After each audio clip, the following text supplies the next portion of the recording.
नमस्कार, स्वागत है आपका। गौरव शुक्ला मैं हूं आपके साथ और इस बुलेटिन का आगाज करने जा रहे हैं के साथ बड़ी खबर किसानों के साथ जुड़ी हुई है और बातचीत की पहल के लिए अब चिट्ठियां लिखी जा रही हैं।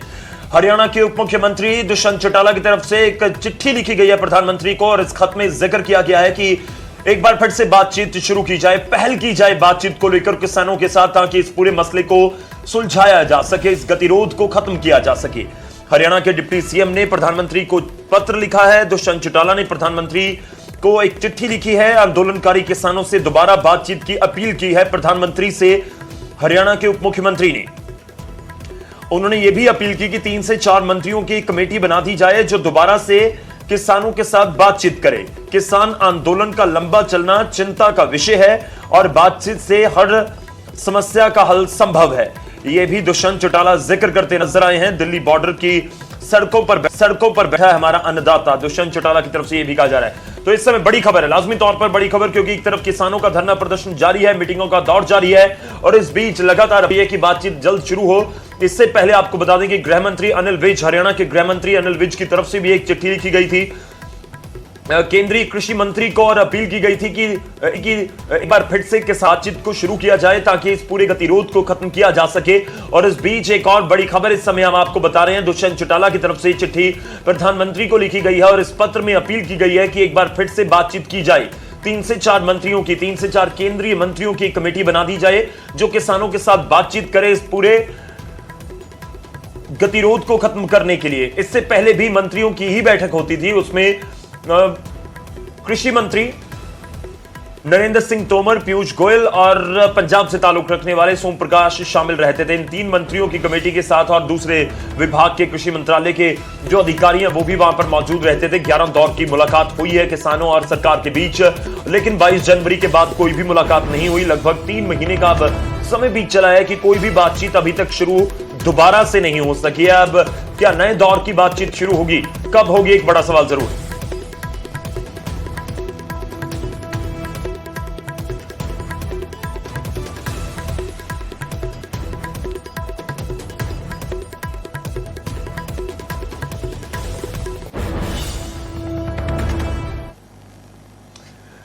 तो एक तरफ चिट्ठी लिखी जा रही है तो दूसरी तरफ हरियाणा के मुख्यमंत्री लगातार किसानों से अपील कर रहे हैं कि कोरोना बहुत बढ़ता जा रहा है और स्थिति बिगड़ती हुई नजर आ रही है। और इस बीच किसानों से अपील है कि वो अपने आंदोलन को स्थगित कर दें।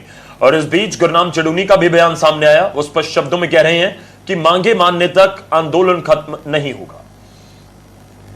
हमारे किसान भाई कहीं कहीं अपनी कुछ बातों को लेकर के आंदोलन कर रहे हैं। यह बात ठीक है कि आंदोलन करना हर किसी का लोकतांत्रिक अधिकार है। कहीं कहीं इस लोकतांत्रिक व्यवस्था को जब तोड़ा जाता है उस समय प्रशासन को भी कठिनाई होती है, सरकार को भी कठिनाई होती है।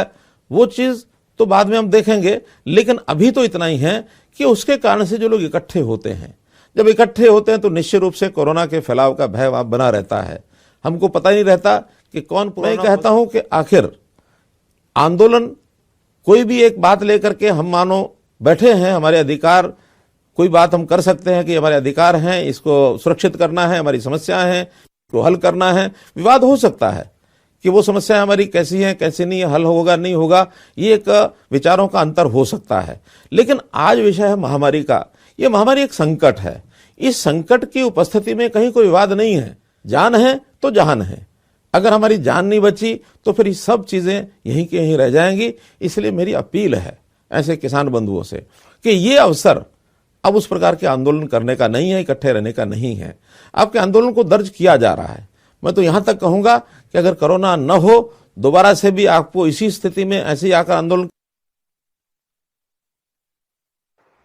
अगर वो ऑपरेशन क्लीन करते हैं, कह रहे हैं जबरदस्ती उठाएंगे, कोरोना आ गया, बाय फोर्स उठाएंगे, मैं कहता हूं वो मार तो सकते हैं, गोलियां तो मार सकते हैं, लेकिन अगर वो ये कहे कि लोग उठ के घरों को चले जाएं तो भूल जाइए बीजेपी। अपना दिमाग ठीक कर ले बीजेपी।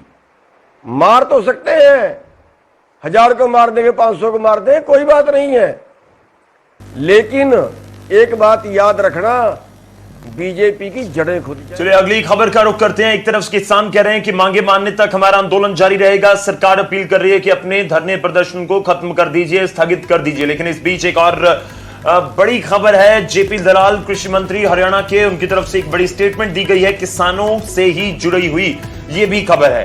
उन्होंने ऑपरेशन क्लीन से किसानों को उठाने की मांग के ऊपर बोले हैं जेपी दलाल, किसानों से टकराव या ऑपरेशन क्लीन का कोई इरादा नहीं है। आपको बता दें कि ये पिछले कुछ दिनों से, या कहिए कि पिछले 24 के 48 घंटे से खूब चर्चा का विषय बना हुआ है कि क्या बॉर्डर के ऊपर सरकार कोई ऑपरेशन करके खाली करवाना चाहती है बॉर्डर्स को। तो इसके ऊपर कृषि मंत्री हरियाणा के बीजेपी के बड़े नेता, उनकी तरफ से स्पष्ट शब्दों में कह दिया गया कि जी नहीं, ऐसी कोई भी प्लानिंग सरकार की नहीं है, ऐसा कोई भी इरादा नहीं है कि सरकार किसानों से टकराव की स्थिति में आए या फिर ऑपरेशन क्लीन कोई ऐसा चलाया जाए। आपको बता दें कि कुछ जगहों पर ये चर्चाएं छिड़ी थी कि कुछ हवाई सर्वेक्षण करवाया गया है सरकार की तरफ से, केंद्र सरकार की तरफ से, और उसके बाद अब जल्द ही सरकार ऑपरेशन क्लीन चला सकती है और पूरे बॉर्डर्स को खाली करवाया जा सकता है कोरोना का हवाला देकर। लेकिन इस बीच इन सभी खबरों का खंडन कर दिया गया है जेपी दलाल की तरफ से। अलग अलग बीजेपी के नेताओं की तरफ से भी खंडन किया गया है और उन्होंने यह भी कहा कि ऐसे आरोप और डर बिना जनाधार वाले नेता लगा रहे हैं। किसानों को समझाकर आंदोलन खत्म हम करवाना चाहते हैं। किसान जो बैठे हैं उनको कहा कि सीधी पेमेंट ना दो, उनको खाते में, आड़तियों के खाते में दो। और कुछ किसानों के कंधे पे दुख रख के राजनीति करने वाले नेता हैं। हालांकि धरातल पे इन पार्टियों का कोई ज़्यादा फॉलोअर नहीं है, तो वो इस तरह के झूठ बोलकर डर बिठा रहे हैं कि ऑपरेशन क्लीन होगा। हमारी किसी भी किसान यूनियन से, किसान भाइयों से या किसान नेताओं से या किसानों के रूप में जो कांग्रेसी बैठे हैं उनसे। चलिए अगले खबर का रुख करते हैं। अगली खबर डीबीटी के साथ जुड़ी हुई है, जो सीधी अदायगी का पूरा मसला था। इस बीच आपको बता दें कि जो ट्रांसफर है, डायरेक्ट ट्रांसफर किसानों के खातों में शुरू हो चुका है। और अगर हम केवल हरियाणा की बात करें तो करीब करीब 15 तारीख तक 735 करोड़ रुपए किसानों के खातों में उनकी फसल का सीधा पहुंच चुका है, बिना आड़तियों का जो एक पूरा गेटवे बनाया गया था पहले, जो अभी तक सिस्टम चल रहा था। आपको बता दें 36.3 लाख टन गेहूं की खरीद हो चुकी है। यह हम हरियाणा का फिगर बता रहे हैं, एफसीआई की तरफ से आंकड़ा जारी किया गया है। और सीधी अदायगी को लेकर काफी विवाद हुआ था। सीधी अदायगी के हक में आड़ती और किसान नहीं थे, लेकिन इस बीच डायरेक्ट पेमेंट हो रही है और करीब 735 करोड़ रुपए किसानों के खातों में सीधे ट्रांसफर हो चुके हैं। तो ये कितना नफा या नुकसान इससे हो रहा है और कितनी बड़ी ये पूरा ट्रांसफर की फिगर है, किस तरह से किसान इसको देखते हैं या क्या कुछ इसमें हलचल है, सीधा और जानकारी के लिए रुख करते हैं। हमारे सहयोगी हमारे साथ जुड़ रहे हैं अंकित दुदानी। अंकित, डीबीटी को लेकर बहुत विवाद था, आड़तीय और किसान इसका जबरदस्त विरोध कर रहे थे, लेकिन अब धीरे धीरे लग रहा है कि सब कुछ जो है हम कहें कि सुचारू रूप से ही चलना शुरू हो गया है। क्या कुछ आपके पास जानकारी है इन फिगर्स को लेकर जो एफसीआई की तरफ से जारी की गई? बिल्कुल बिल्कुल गौरव, जिस तरह से डायरेक्ट ट्रांसफ़र की जो बात थी, किसानों के खातों में डायरेक्ट ट्रांसफ़र की जाएगी पेमेंट की, उसको लेकर के लगातार विरोध हुआ और आड़तियों ने काफ़ी विरोध किया उसका, और विरोध का अभी भी विरोध कर रहे हैं आड़ती। ऐसा नहीं है कि अब विरोध नहीं कर रहे हैं, लेकिन सरकार ने भी ठान ली है कि किसानों के खातों में ही सीधी पेमेंट जाएगी। जो आड़तियों का कुछ बनता होगा वो किस सरकार देगी। अगर कोई उनकी कोई आड़त बनती है, कोई इस तरह का बनता है तो वो सरकार देगी, लेकिन आड़तियों को नहीं दिया जाएगा पैसा और सीधा ही किसानों के खातों में पैसा दिया जाएगा। हालांकि आड़तियों की तरफ से यह भी कहा गया था कि वो दोनों ऑप्शन रख सकते हैं, जो किसान आड़ती के थ्रू लेना चाहे वो आड़ती के थ्रू ले ले, जो किसान डायरेक्ट लेना चाहे वो डायरेक्ट ले ले। लेकिन फिर भी सरकार ने यह नहीं मानी बात और उन्होंने यही कहा कि किसानों के खातों में सीधे पैसे दिए जाएंगे। और जिस तरह से अब 700 से ज्यादा करोड़ रुपए किसानों के खातों में ट्रांसफर कर दिए गए हैं, किसानों को मिले हैं। हालांकि डायरेक्ट पेमेंट हो रही है, किसान लगभग किसान इससे खुश है, लेकिन कहीं ना कहीं बात वही आ रही है, क्योंकि जो 3 कृषि कानूनों को लेकर के जो विरोध हो रहा है कि इससे अब आड़ती बर्बाद हो जाएंगे, आड़तियों का जो काम है वो पूरी तरह से ठप हो जाएगा, और आड़तियों का काम ठप होता है तो मंडियां अपने आप खत्म हो जाएगी। कहीं ना कहीं वही अंदेशा जो किसानों के द्वारा लगाया जा रहा था, आड़तियों के द्वारा लगाया जा रहा था, जो किसान नेता हैं उनके द्वारा लगाया जा रहा था, उसके ऊपर कहीं ना कहीं प्रश्न चिन्ह है कि अगर आड़ती नहीं रहेंगे तो मंडी कैसी रहेगी, मंडी खत्म हो जाएगी। और सरकार ने भी अपनी पूरी जिद लगाए रखी और कर भी दिया ट्रांसफर, और कहा कि जो आड़ती जहां जहां आड़ती विरोध कर रहे हैं वहां नए लाइसेंस इशू कर दिए सरकार ने। जो नए लाइसेंस लेकर के आड़ती बैठना चाहते थे उनको नए लाइसेंस दे दिए और तुरंत उनके माध्यम से खरीद कर ली। तो कहीं ना कहीं सरकार जो पिछले साल से कहें कि लगातार ये बात करने में लगी हुई थी कि आड़तियों को के माध्यम से ना दे करके किसानों के खातों में सीधी पेमेंट की जाएगी, उसमें कहीं ना कहीं अभी कामयाब होती हुई नजर आ रही है। और कहीं ना कहीं जो आड़ती हैं वो वर्ग अभी भी नाखुश है। जो मांगे थी वो सरकार ने आड़तियों की मान ली थी, लेकिन ये जो मांग थी ये नहीं मानी थी। अब ये देखना होगा कि कहीं ना कहीं आगे भी अब आगामी जो वर्ष है उसमें भी इसी तरह से पेमेंट होती रहेगी, या क्योंकि 3 कृषि कानूनों पर अभी कोई फैसला निकल करके नहीं आया है, तो अगर 3 कृषि कानूनों पर कोई फैसला होता है तो क्या ये वाली मांग भी रखी जाएगी, अभी देखना होगा। जी शुक्रिया अंकित, धन्यवाद हमारे साथ जुड़ने के लिए, इस पूरी बातचीत के लिए। तो सीधी अदायगी का पूरा मसला एक बार सुर्खियों में तो खूब रहा है, लेकिन इस बीच किसानों के खातों में सीधा पैसा भेजना सरकार की तरफ से शुरू कर दिया गया है। एफसीए ने कुछ आंकड़े जारी किए हैं जिसके मुताबिक 735 करोड़ रुपए किसानों के खातों में 15 अप्रैल तक डाल दिए गए हैं। तो क्या इसको समझा जाए कि अब स्थिति इसको लेकर तनावपूर्ण जो थी या फिर विरोध जो हो रहा था वो खत्म हो गया? लेकिन अंकित ये भी जिक्र कर रहे हैं कि आड़तियों की तरफ से जो विरोध था वो अभी भी जारी है। हालांकि इस सब के बीच ये सीधी अदायगी वाला फॉर्मूला भी लागू एक तरह से सरकार ने कर दिया है। चलिए आगे बढ़ते हैं और अब अगली खबर का रुख होगा और बात होगी किसानों की ही। किसानों की चिंता केवल डायरेक्ट पेमेंट को लेकर या फिर कृषि कानूनों को लेकर नहीं, बल्कि मौसम की वजह से भी है। जी हां, पानीपत से कुछ तस्वीरें आपको दिखाएंगे। पानीपत में बारिश की बूंदों ने किसानों की चिंता को बढ़ा दिया है। खेतों में फसल कटाई का काम चल रहा है ज्यादातर जगहों पर। इस समय हरियाणा की बात करें या उत्तर भारत की पंजाब की भी बात करें, और आपको बता दें कि मंडियों में भी अनाज भारी मात्रा में पहुंचा हुआ है, लेकिन मंडी में प्रशासन के सभी दावे खोखले साबित हो रहे हैं। पानीपत की अनाज मंडी में खुले में रखा हुआ गेहूं बारिश की भीड़ चढ़ गया। प्रशासन की माने तो सभी व्यवस्थाएं दुरुस्त हैं, लेकिन आड़ती मंडियों से लिफ्टिंग नहीं होने का आरोप लगा रहे हैं। मंडियों में कितनी तैयारियां हैं ये तस्वीरें इनकी वानगी भर हैं। ये जो तस्वीरें हम आपको दिखा रहे हैं कि ये तस्वीरें सब कुछ बयां करने के लिए काफी हैं कि आखिर कितनी बड़ी तादाद में वहां पर इंतजाम किए गए थे या किस तरह से इंतजाम थे। अन्नदाता का सोना खेत में पककर तैयार है, जिसको बेचने के लिए जो है अन्नदाता मंडी में उसको लेके आ चुका है। लेकिन बारिश की वजह से मंडी में उसको भारी दिक्कतों का सामना करना पड़ा। मेरे पीछे देख सकते हो बारिश में जो है गेहूं के कट्टे यहाँ पर भीग रहे हैं, और जो किसान फसल लेके आए हैं जिनकी फसल जो है गेहूं की अभी तक तुलाई नहीं हुई है वो भी कहीं ना कहीं बारिश में भीग रहे हैं। आरन फारन में किसान जो है आड़ती जो है उन फसल को ढक रहे हैं, तिरपाल के जरिए उनको ढका जा रहा है। लेकिन लाखों कट्टे अभी भी पानीपत अनाज मंडी में बारिश के कारण भीग चुके हैं, जिनको कोई ढकने वाला नहीं। हालांकि मार्केट कमेटी के अधिकारी निरीक्षण करने के लिए जरूर आए थे, लेकिन उनके सामने में कोई ऑप्शन नहीं है। इसलिए जो सैकड़ों कट्टे हैं वो भीगने के लिए मंडी में ऐसे ही रखे हुए हैं। इसमें किसकी हम लापरवाही माने, क्योंकि नुकसान कहीं ना कहीं अन्नदाता को भी नुकसान है जो गेहूं की फसल लेकर आए, कहीं ना कहीं आड़ती को भी नुकसान है, और जहां पर ये गेहूं रखा जाएगा आने वाले समय में वहां भी नुकसान होगा। हमारे साथ बातचीत करने के लिए कुछ आड़ती आइए इनसे जानते हैं। सर, किसकी लापरवाही मानते हैं? जैसे बारिश का मौसम होता है, पहले ही प्रशासन को तैयार रहना चाहिए, फिर भी मतलब आज ऐसा हो गया। ये लापरवाही तो जी लिफ्टिंग की है, लिफ्टिंग नहीं हो रही। अगर लिफ्टिंग टाइम पे हो तो कणक नहीं बिकेगा। लिफ्टिंग क्या है अभी 24 घंटे के अंदर होगी, लेकिन ये तो 24 घंटे के, ये तो 100 घंटे के अंदर भी नहीं हो रही लिफ्टिंग। किसान का सोना जो खेतों में पककर तैयार था, जिसे वो मंडी में लेके आया था, मंडी में लाने के बाद भी उसको भारी दिक्कतों का सामना करना पड़ा, क्योंकि मौसम की मार उस पर पड़ी है। मैं एक बार फिर से आपको दिखाना चाहूंगा नजारा। चारों तरफ आप अनाज मंडी में देख सकते हो, सैकड़ों की संख्या में, लाखों की, आड़ती का कहना है कि लाखों कट्टे जो है गेहूं के यहाँ अनाज मंडी में रखे हुए हैं, जिनका कोई वाली वारिस नहीं है। इनकी एक ही व्यवस्था है कि आड़ती ही इनकी व्यवस्था करेगा, आड़ती ही इनको रखवाएगा, आड़ती ही इनको ढकवाएगा। आड़तियों का भी कहना है कहीं ना कहीं ज्यादा भार उन पर डाला जा रहा है, क्योंकि सरकार की तरफ से लिफ्टिंग बहुत लेट करवाई है। इसी कारण से जो है गेहूं की काफी फसल यहां पर बिक चुकी है, और जो अन्नदाता अपनी फसल लेकर मंडी में आया था उसको भी भारी दिक्कतों का सामना करना पड़ रहा है, क्योंकि कल जो उसकी फसल तुलाई होगी तो वो भीग जाएगी और उसको फसल को सुखाया जाएगा, उसके बाद ही वो बिक पाएगी। कहीं ना कहीं लंबी समस्याओं का सामना जो है अन्नदाता को करना पड़ेगा। पानीपत से सुमित भारद्वाज, न्यूज़ 18।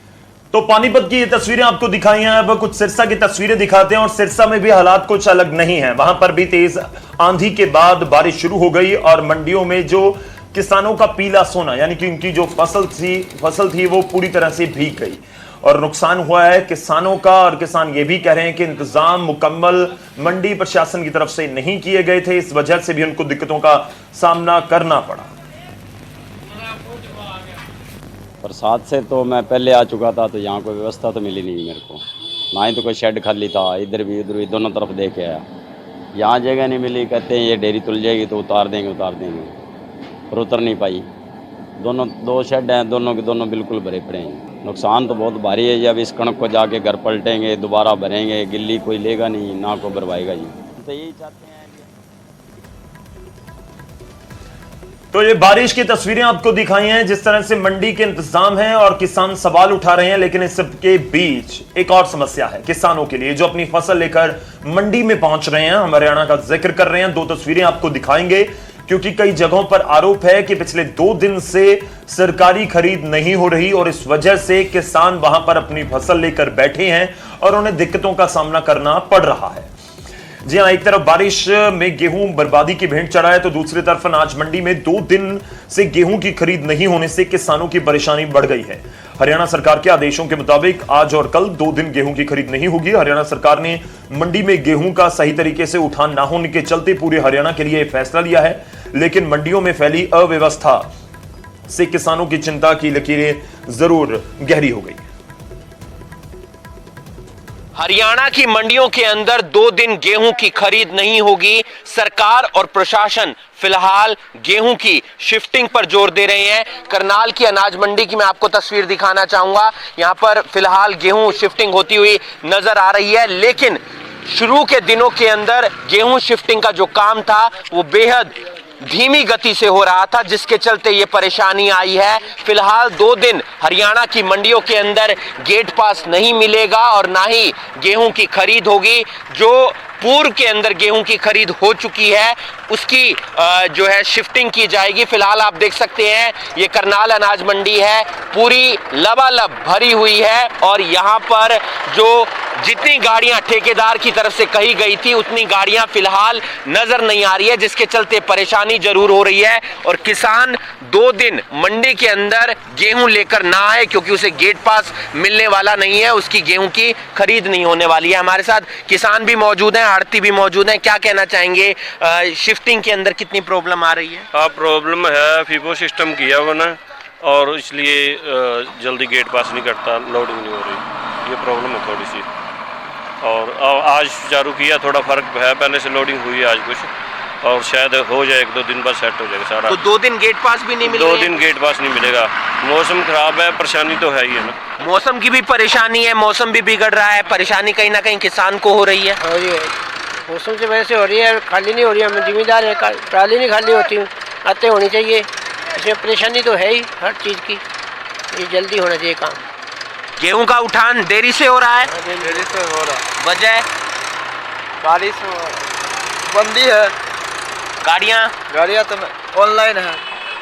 तो आप देख सकते हैं मंडी की एक बार मैं आपको तस्वीर दिखाना चाहूंगा। आप देख सकते हैं कि यहाँ पर जो गेहूं की बोरियां हैं उनका उठान प्रॉपर तरीके से शुरुआत के दिनों में नहीं हुआ, जिसके चलते हरियाणा सरकार को 2 दिन मंडियों के अंदर गेहूं की खरीद बंद करनी पड़ी, ताकि जो बोरियां पहले तैयार कर ली गई हैं उनकी शिफ्टिंग की जाए, उसके बाद मंडी के अंदर और जो गेहूं है वो आने दी जाए। इसलिए मंडी में किसान जो आ रहा है उन्हें गेट पास नहीं मिल रहे हैं और ये गेट पास सोमवार से मिलने शुरू होंगे और उसी के बाद फिर से मंडी के अंदर गेहूं की खरीद शुरू होगी। न्यूज़ 18 के लिए करनाल से हिमांशु नारंग।